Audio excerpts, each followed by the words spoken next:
जीवन में मनुष्य को हमेशा अपनी समीक्षा करनी चाहिए,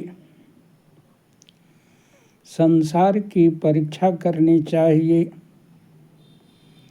और भगवान की प्रतीक्षा करनी चाहिए। हमेशा अपने आप को ध्यान से देखते रहो कि हम कहीं भटक तो नहीं रहे हैं, सही मार्ग पर जा रहे हैं या नहीं।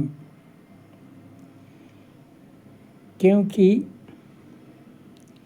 सही मार्ग जीवन में केवल पैसा कमाना ही नहीं है।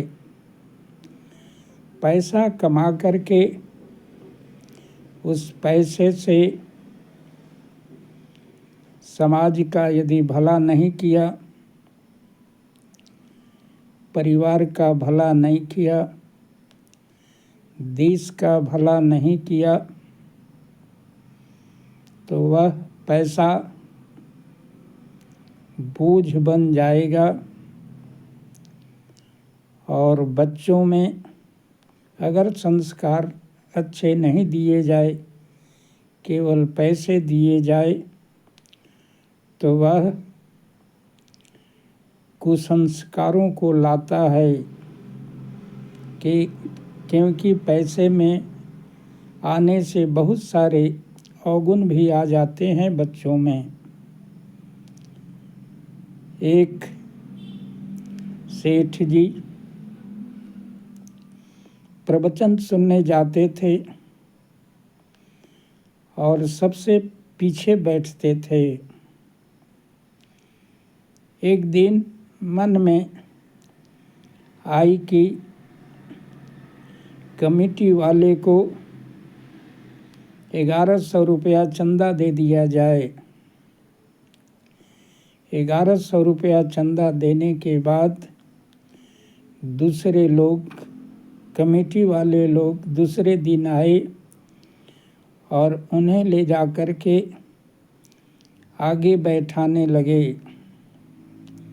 सेठ जी बोले कि कल तक तो कोई मुझे पूछता नहीं था, गुमनाम की तरह आते थे और पीछे बैठकर चले जाते थे।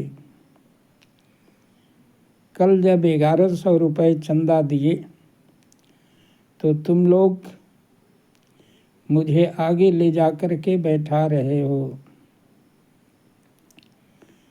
तुम लोग भी पैसे के ही चट्टे बट्टे हो। कमेटी वाले बोले, आपको नहीं बैठाया जा रहा है।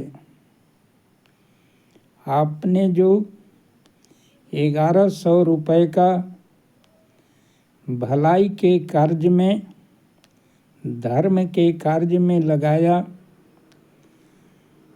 उसी के चलते आपको आगे बैठाया जा रहा है। नहीं तो आपसे धनी धनी लोग यहाँ बैठे हुए हैं, उनको कहाँ बैठाया जा रहा है। इसलिए त्याग से आदमी महान बनता है और त्याग से ही शांति आती है। इसलिए जीवन में हमेशा अपनी समीक्षा करते रहिए, संसार की परीक्षा करते रहिए कि समय आने पर सुख के समय कौन साथ देता है और दुख के समय कौन साथ खड़ा रहता है। इसलिए कहा गया है कि असली पहचान विपत्ति के समय में ही अपने लोगों की होती है। सुख में साथ देने वाले बहुत लोग होते हैं, लेकिन जो दुख में आकर के खड़ा रहे, साथ दे, वही अपना होता है। और भगवान की प्रतीक्षा करनी चाहिए। न जाने किस भेष में मिल जाए नारायण, इसलिए हमेशा भगवान पर भरोसा रख करके भगवान की प्रतीक्षा करनी चाहिए। जैसे सबरी ने बचपन से 55 की हो गई, लेकिन गुरु के बात पर विश्वास करके भगवान की प्रतीक्षा की और एक दिन भगवान आए और सबरी की इच्छा पूरी किए।